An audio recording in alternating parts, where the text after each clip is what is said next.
اعوذ باللہ من الشیطان الرجیم، بسم اللہ الرحمن الرحیم۔ آج ہم سورہ الکوثر پڑھیں گے عربی گرامر کے ساتھ۔ انا، ویسے تو ہوتا ہے انا کا مطلب ہوتا ہے بے شک، لیکن یہ انا جو لمبا کر کے ہے نا، یہ اصل میں دو لفظ تھے، انا اور نا، علیحدہ علیحدہ۔ انا بے شک، نا ہم، تو اننا تھا۔ میں نے بتایا تھا نا، جب شد ہوتی ہے نا کسی لفظ پہ تو زیادہ تر چانس یہ ہوتے ہیں کہ وہاں پہ دو لفظ ایک جیسے اکٹھے ہیں،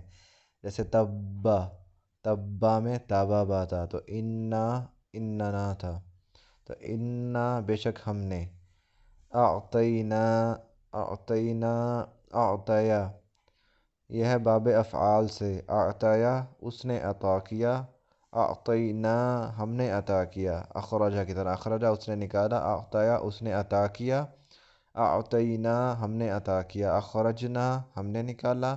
اعطینا ہم نے عطا کیا، کا آپ کو، کا کما کم کی کما کننا، اگر پروناؤن یاد ہیں آبجیکٹیو پروناؤن، تو اعطینا ہم نے عطا کر دیا، کا آپ کو، انا اعطینا کا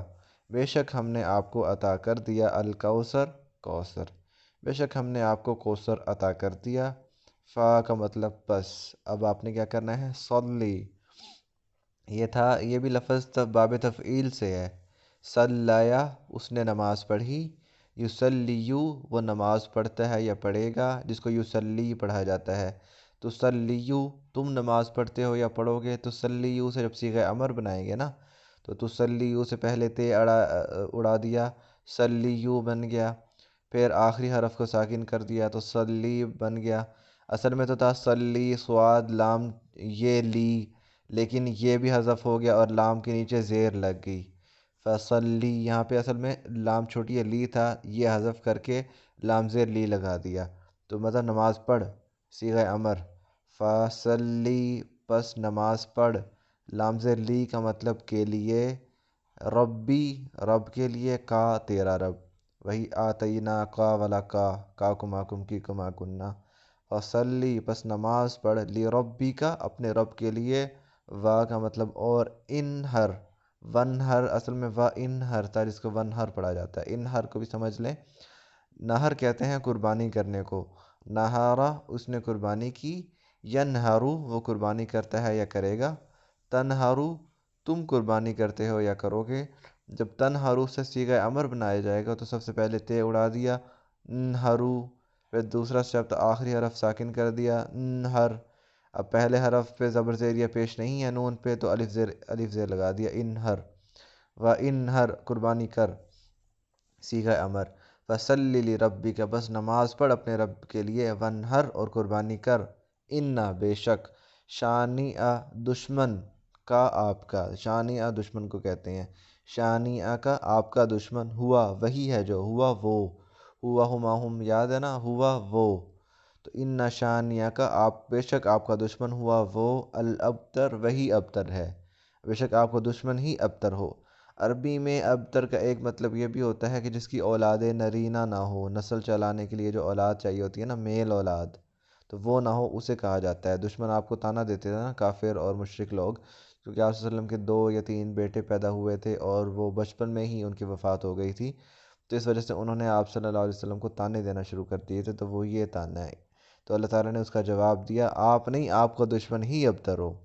اب اس کا باب محاورہ ترجمہ کر لیتے ہیں، بے شک ہم نے آپ کو عطا کر دیا الکوثر کوثر،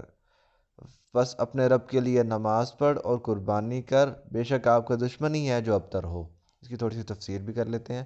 کوثر کے 2 3 مطلب ہیں۔ سب سے پہلے کوثر کا مطلب ہے کثرت، بہت زیادہ، یہ جو دشمن کہہ رہا تھا نا آپ صلی اللہ علیہ وسلم کو ابتر، تو ہم نے آپ کو بہت اولاد عطا کی ہے، اس اولاد سے مراد ہے جو انبیاء کی اولاد 2 طرح کی اولاد ہوتی ہے، ایک تو ان کی جو فزیکل اولاد ہوتی ہے، بیٹے بیٹیاں اس کے ذریعے، اور ایک ہوتی ہے ان کی روحانی اولاد جو ان کی امتی ہوتے ہیں، ہر نبی کی امتی اس کی اولاد نرینہ، اس کی اولاد مطلب اولاد ہوتی ہے، روحانی اولاد، تو آپ صلی اللہ علیہ وسلم کی امتی کتنے ہیں اس ٹائم، امت محمدیہ، اور قیامت تک بھی پھلتی پھولتی رہے گی، اور یہ بھی ایک حدیث میں آتا ہے کہ 120 صفیں ہوں گی جنتیوں کی، تو ان میں 80 صفیں صرف میری امتیوں کی ہوں گی، اور اس وجہ سے اللہ تعالیٰ نے فرمایا کہ ہم نے آپ کو اولاد کثرت سے دے دی، پہلا تو مطلب کوثر کا یہ ہے۔ دوسرا کوثر کا مطلب حوض کوثر ہے، قیامت کے دن آپ صلی اللہ علیہ وسلم حوض کوثر پہ کھڑے ہو کے پانی پلا رہے ہوں گے امتیوں کو، وہ حوض کوثر، لیکن ان میں ان لوگوں کو پانی نہیں پلایا جائے گا، یعنی کچھ امتی جائیں گے پانی پینے کے لیے تو فرشتے روک لیں گے، آپ صلی اللہ علیہ وسلم کہیں گے بھی یہ تو میرے امتی ہیں، ان کو آنے دو، تو وہ کہیں گے کہ انہوں نے آپ کے دین میں نئی نئی چیزیں ایجاد کر لی تھی، اس وجہ سے ان کو پانی پینے سے روک دیا جائے گا، تو وہ حوض کوثر۔ تیسرا نہر کوثر جو آپ صلی اللہ علیہ وسلم کو جنت میں عطا کر دی گئی ہے، یعنی جنت میں آپ صلی اللہ علیہ وسلم کے لیے بنا دی گئی ہے وہ کوثر، تو کوئی بھی مطلب ہو سکتا ہے، تینوں مطلب بھی ہو سکتے ہیں کہ ہم نے آپ کو کوثر عطا کر دی۔ فصلی لربک ونہر، پس اب نماز پڑھو اپنے رب کے لیے، ونہر اور قربانی کرو۔ قربانی کا کیوں کہا گیا نماز کے بعد؟ کیونکہ عرب لوگ جو قربانی کرتے تھے ایک تو اپنے بتوں کے نام پہ کرتے تھے، تو قربانی کی نفی کر دی گئی ہے کہ قربانی کرو اپنے رب کے لیے، تو اپنے رب کے لیے نماز پڑھو اور قربانی کرو، بے شک آپ کا دشمن ہی ابتر ہو۔ عاص بن وائل تھا غالباً جس نے یہ وہ کیا تھا، تو دختری اولاد کا، تو اللہ تعالیٰ نے کہا کہ جب ہم نے آپ کو اتنی اولاد، دختری اولاد بھی ہے جو سید ہیں، جو بیٹیوں کے ذریعے اولاد چلی ہے آپ صلی اللہ علیہ وسلم کی، اور روحانی اولاد بھی ہے، تو ہم نے آپ کو کثرت عطا کر دی، تو آپ کا دشمن ہے آج کون جانتا ہے عاص بن وائل کو یا اس کی اولاد کو یا ابو جہل یا جو بھی مشرک ہیں؟ کون کہتا ہے کہ ہم ابو جہل کی اولاد سے ہیں، ابو لہب کی اولاد سے ہیں؟ کون کہتا ہے؟ کسی کو بھی نہیں پتہ، تو وہ ہیں جن کی جڑ کٹی ہو گئی ہے، وہ جن کو کوئی نہیں جانتا، جن کی اولاد کوئی نہیں ہے۔ آپ صلی اللہ علیہ وسلم کی ابھی بھی اولاد ہے، تو وہ آپ کا دشمن جڑ کٹ ہے۔ آج سورہ کوثر، وما علینا الا البلاغ المبین۔